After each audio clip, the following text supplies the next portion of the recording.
Good evening, everyone. Welcome to the INFOWARS Nightly News. I'm Darren McBreen. It is Thursday, January 8th, 2015. Here's a quick look what's coming up. Tonight, the ever-changing narrative around the Charlie Hebdo shooters and how free speech advocates are rallying around the victims. That's next on the INFOWARS Nightly News.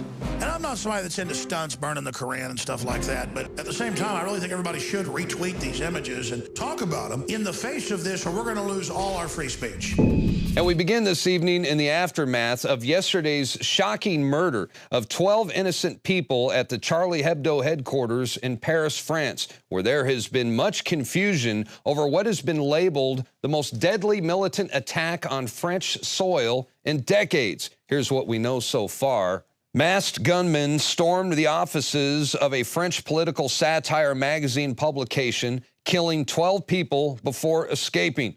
The magazine is called Charlie Hebdo, and it is known for its cartoon depictions condemning radical Muslims. One of the three killers has turned himself in. He's the youngest of the three French suspects, and his arrest has been confirmed by the Paris prosecutor's office. And there is now an intense and massive manhunt throughout northern France to catch them. And wouldn't you know it, the official story keeps changing and the mainstream media keeps publishing conflicting reports about the Paris shooters. They even went as far as going back and editing some of their prior reports. And you really got to wonder what's really going on right now. Kari Jackson reporting for INFOWARS.com with an update to something we put on our nightly news last night. Originally, we had an article similar to this, NBC News, 3 suspects named in Paris terror attack. And then while we were going through the production, the guys, they started talking to me and say, hey, we have an update on this article. I say, great. And it turned out to be this. Paris attack suspect dead, 2 in custody. So we ran with this on our nightly news. You can find the report, Charlie Hebdo shooting creating chilling effect on free speech. And then we come in again this morning and NBC has reverted back to this article, the same one that we just mentioned a second ago, and now it's being reported that the guys are having their last stand, so to speak. So it was, they had captured the guys, one was actually even dead according to the early reports, and now they're saying these guys are having some type of last stand with the police. So it's a lot of suspicious things going on. You know, of course, breaking news, people get facts wrong, but that's a pretty big fact to overlook or to get not exactly accurate. So, you know, we'll continue to research this thing and find out what's going on. And also, one of these highly trained terrorist suspects just happened to bring along his identification.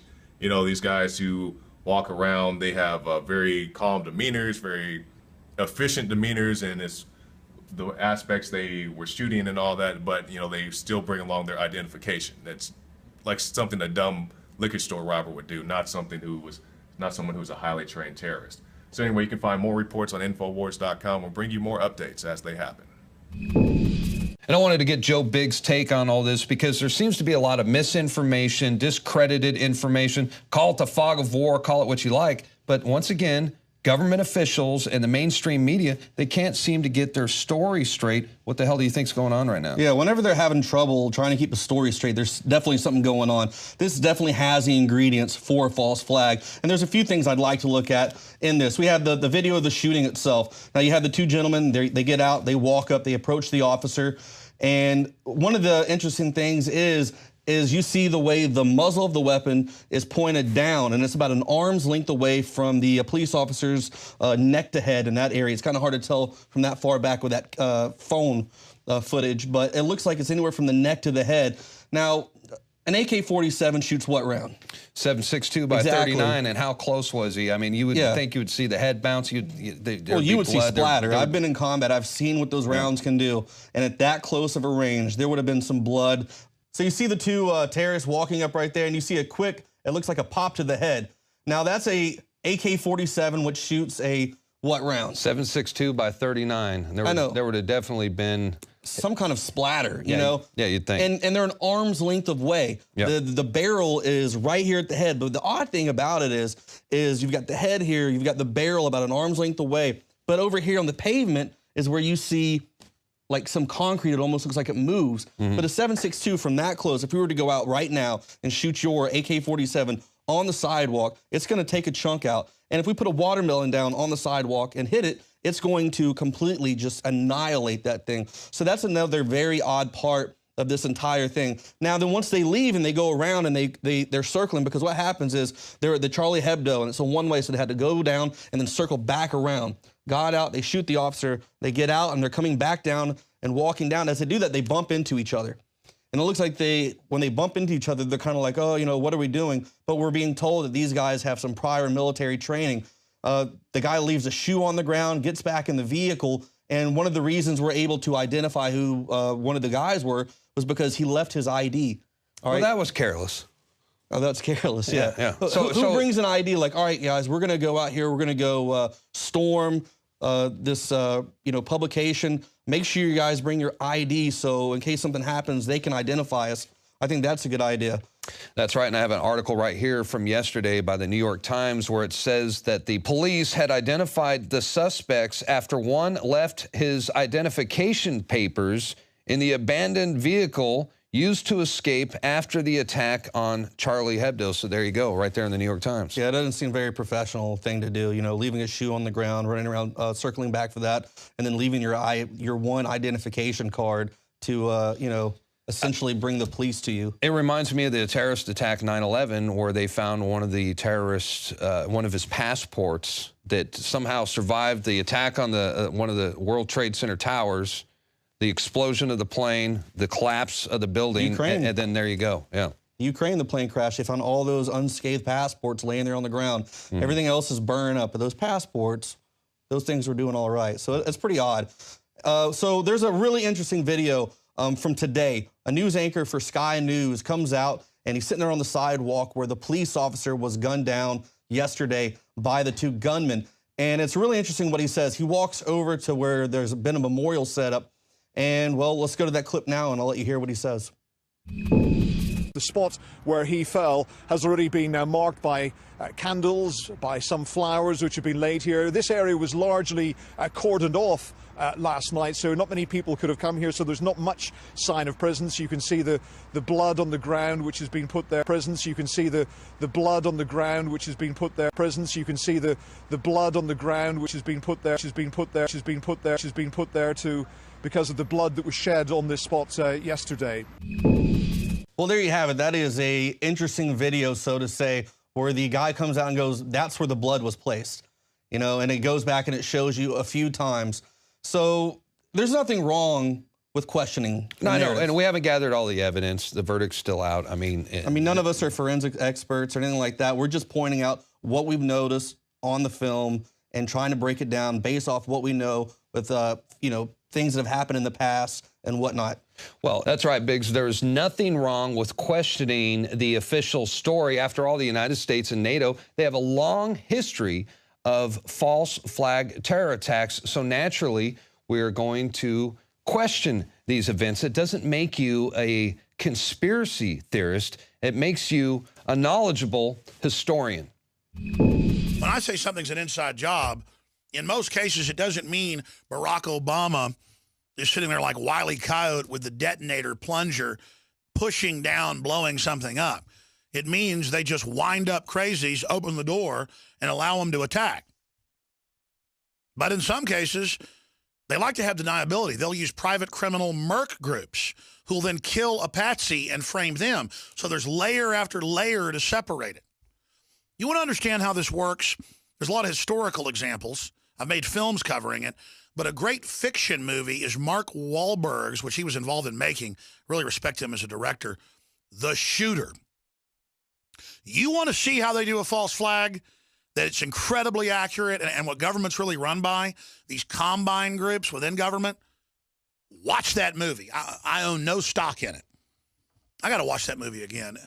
I got shook up. I didn't see that in the theater. I saw it a year after it came out on the treadmill, watched it on DVD years ago.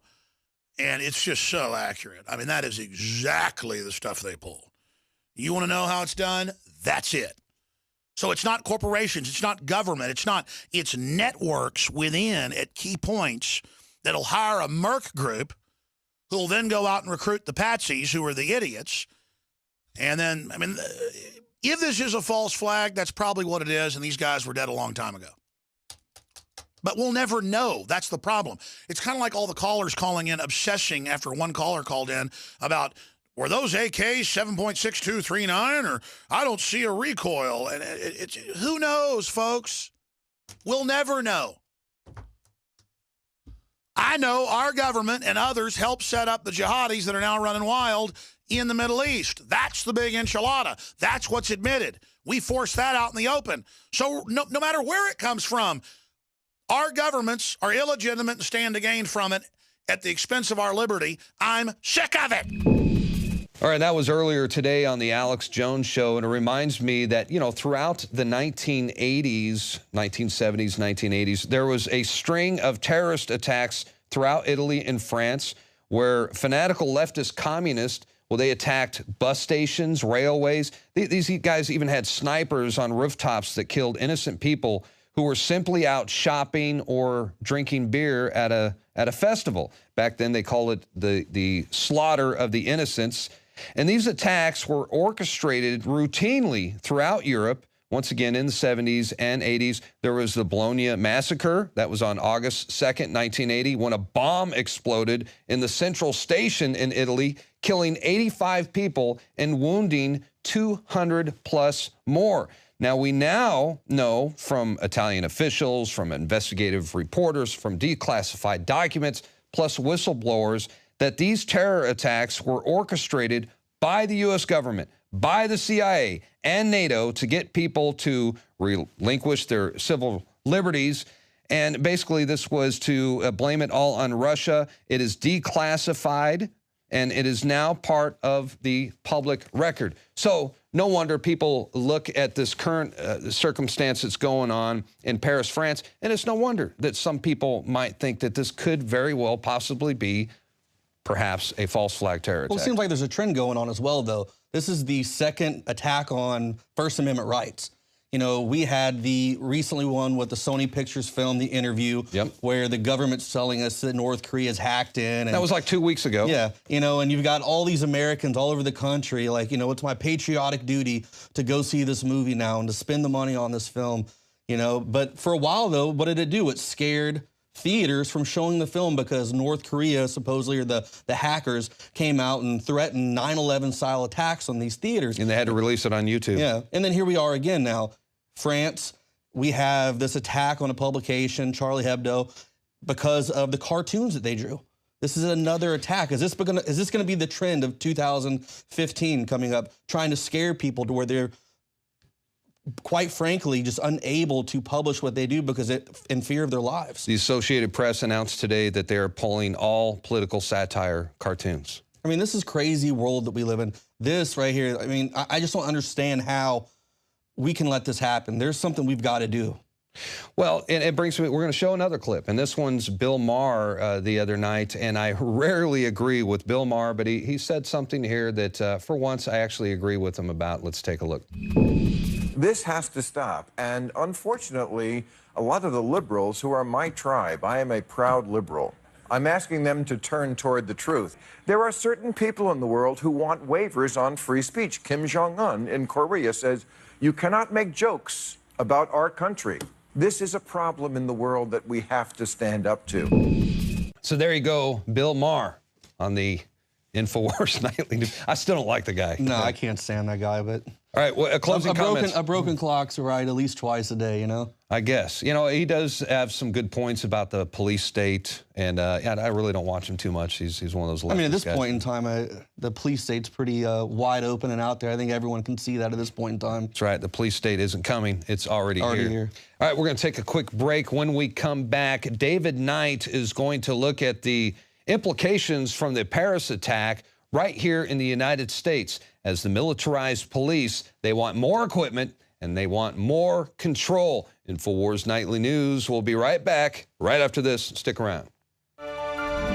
Every year we make resolutions to lose weight and get in shape. And the truth is, it's hard, even with diet and exercise, because of toxic food and our environment that is stressing our bodies more than ever before. Working with experts in nutrition and biochemistry, I found that super high-quality nutraceuticals, in addition to my diet and exercise, were the answers that synergistically worked. I could see the drastic changes every day with the amount of weight I've lost, my increased stamina, and more of a twinkle in my eye.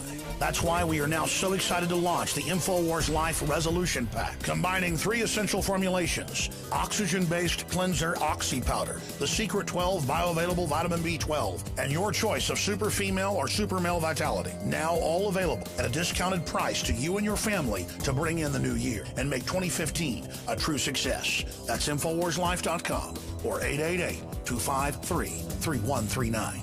2015 is the year to do it, and it all starts at InfoWarsLife.com.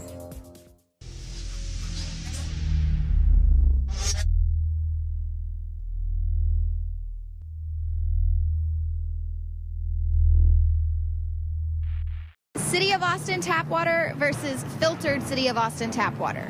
I can taste dirt in it. God knows what's in this. This has an aftertaste. Tastes like Austin water? Yeah, it does. Ugh. These people just sampled City of Austin tap water straight from the faucet. Next, we had them try a sample of tap water filtered through the Pro Pure G2.0 filtration system. High quality H2O. That one is better. Tastes like nothing. Yep, I know what good water tastes like. It's good water. Most tap water contains added substances like fluoride, chlorine, Monsanto's deadly pesticide, glyphosate, and many others. Studies prove that these substances are linked to an assortment of major health issues, including tooth decay, lowered IQ, and even cancer. It tastes like you're drinking out of the lake when you're drinking tap water. Yeah, it has that processed flavor to it. The Pro Pure G2.0 filtration system removes these deadly substances and many more, leaving only fresh-tasting, deliciously clean water. Okay, this is very tasty. It's good water. Refreshing. It's good. Go to InfoWarsStore.com today. Use promo code WATER and save 10% off your Pro Pure purchase. Again, that's InfoWarsStore.com or call 1-888-253-3139.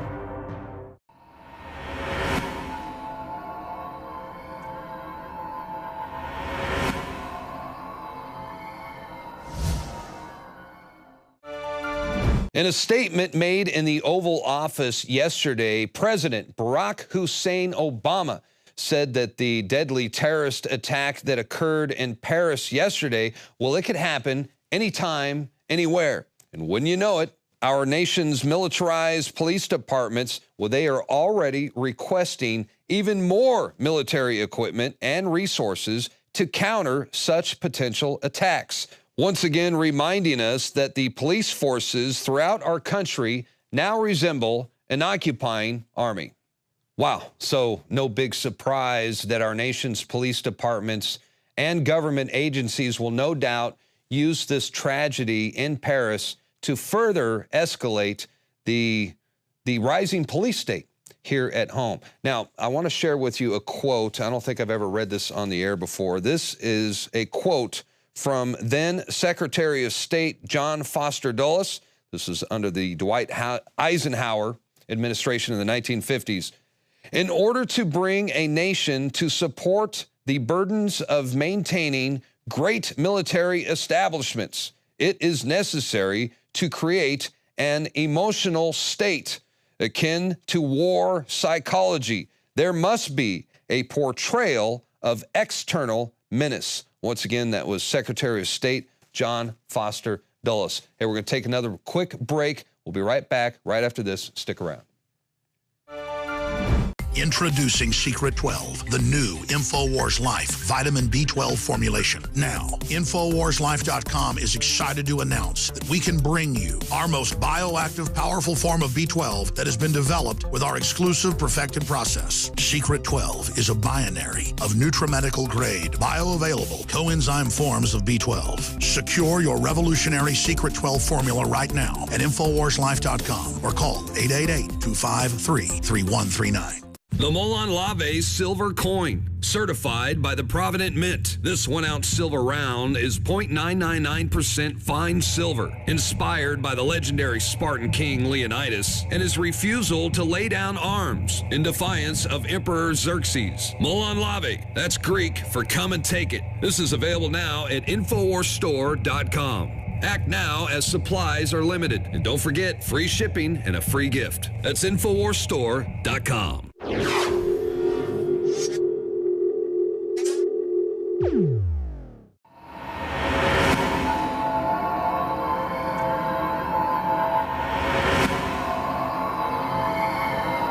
I know that we portray Islam and all Muslims as bad, and I don't see them represented here. There are 1.2 billion Muslims in the world today. Of course, not all of them are radicals. The majority of them are peaceful people. The radicals are estimated to be between 15 to 25%, according to all intelligence services around the world. That leaves 75% of them peaceful people. But when you look at 15 to 25% of the world Muslim population, you're looking at 180 million to 300 million people dedicated to the destruction of Western civilization.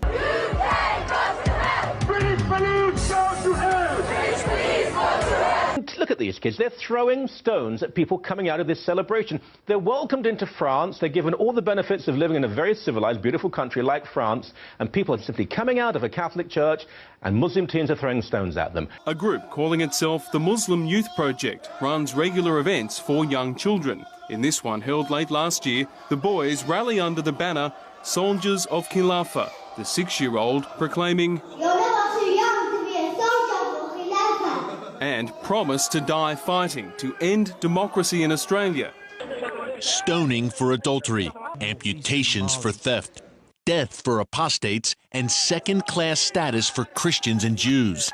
This is life under Sharia law, the Islamic system practiced in countries like Iran, Saudi Arabia, and Great Britain. Yes, Great Britain. York County Sheriff Bruce Bryant is talking about this 34-acre site called Islamville, a self-contained Islamic community. All of the residents here accept this man as their ultimate leader, Sheikh Mubarak Ali Jilani. The report also says Jilani is the leader of 7 covert paramilitary training compounds in the U.S., with one of those in York County. According to the 2006 law enforcement report, Jilani opened his compounds near significant infrastructure targets. Islamville is less than 5 miles away from the Catawba nuclear facility.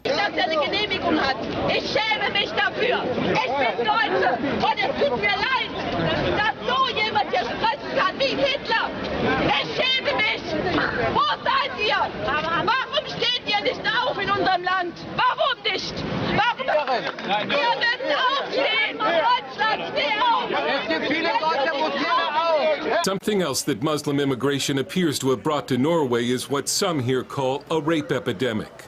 Recent police statistics showed that in the capital of Oslo, 100% of assault rapes between strangers were committed by immigrant non-Western males, and 9 out of 10 of their victims were native Norwegian women. So you believe America, Great Britain, all of Europe will be Islamic states living under Sharia eventually? Inevitably. I'm convinced. I'm 100% certain that the Sharia will be implemented in America and in Britain one day. The question is when and how it will come to fruition. But the New Testament, we don't believe in that. Up to you. All you guys need to go. No, I think this religion is provocative.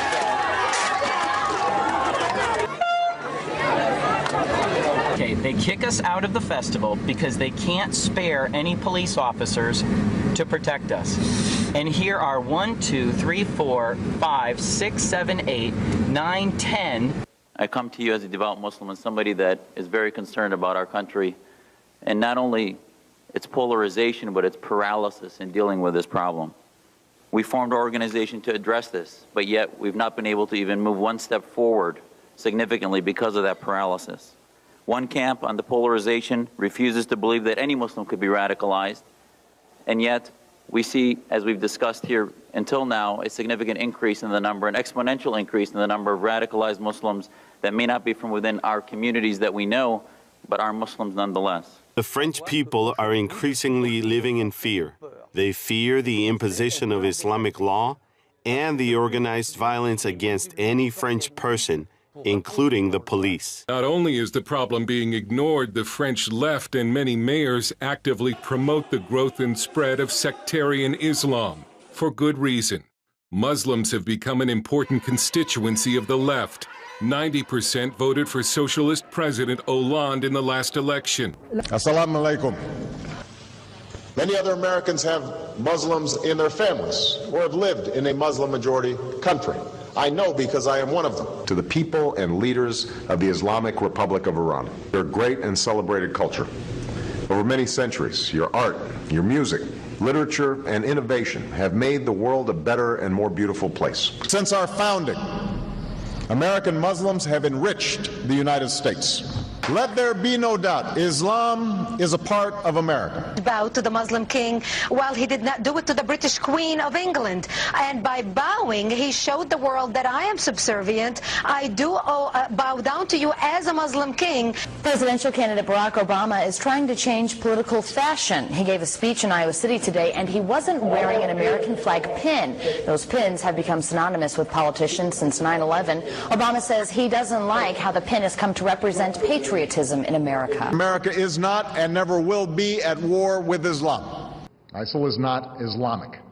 Syria, we backed, I believe, in some cases, some of the wrong people, and not in the right part of the Free Syrian Army. And that's a little confusing to people. It's going to show some of those weapons from Benghazi ended up in the hands of ISIS. So we helped build ISIS. When they are less than 2% of the population, Muslims are friendly and kind and good neighbors, following Muhammad's rule of be a friend until you are strong enough to crush them. Every Friday night on Craig Baker's farm, people come to see the pigs run. It's a new attraction in Katy, Texas, and it's all because of a feud between Baker and his new Muslim neighbors. Mr. Futa said that he thought it would be a good idea if I considered packing up my stuff and moving out.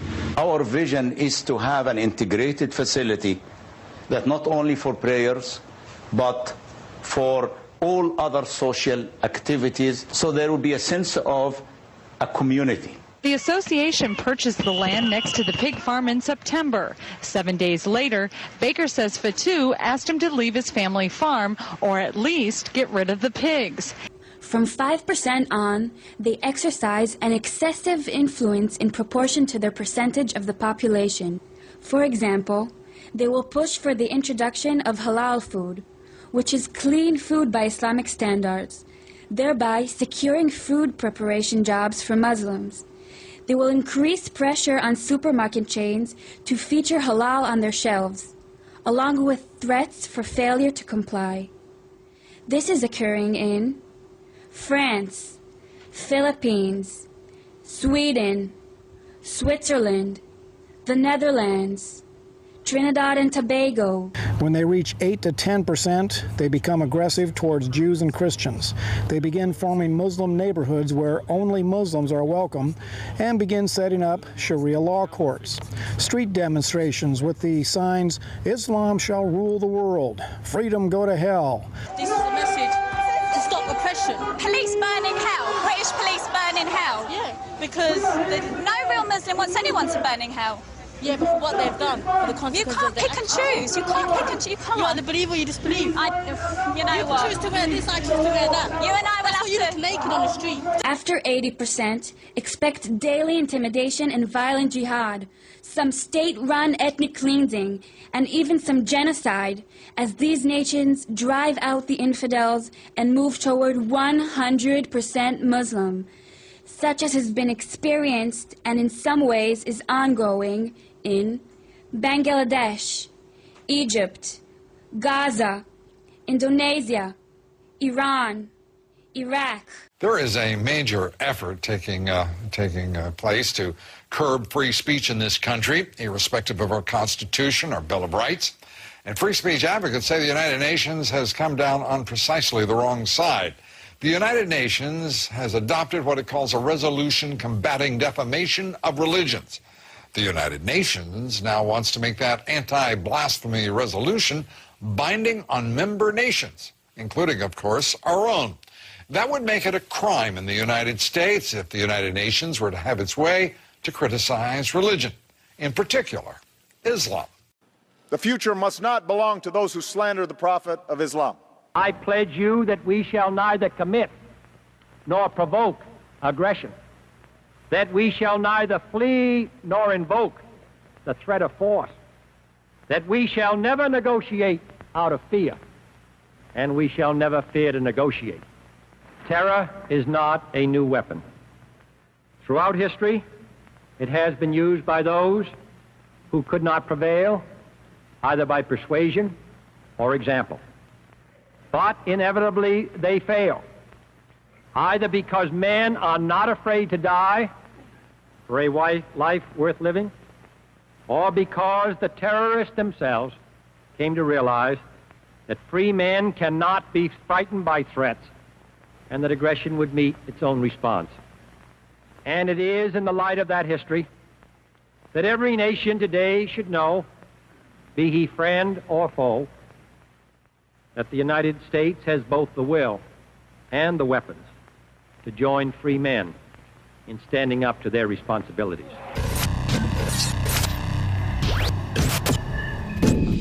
All right, that's going to do it for tonight's broadcast. The INFOWARS Nightly News will return, Lord willing, tomorrow evening at 7 o'clock p.m. Central Time. Be sure to check out Infowars.com and listen to The Alex Jones Show tomorrow, as we will bring you continued updates on the whereabouts of the killers at large in northern France. It's going to do it for tonight. See you tomorrow.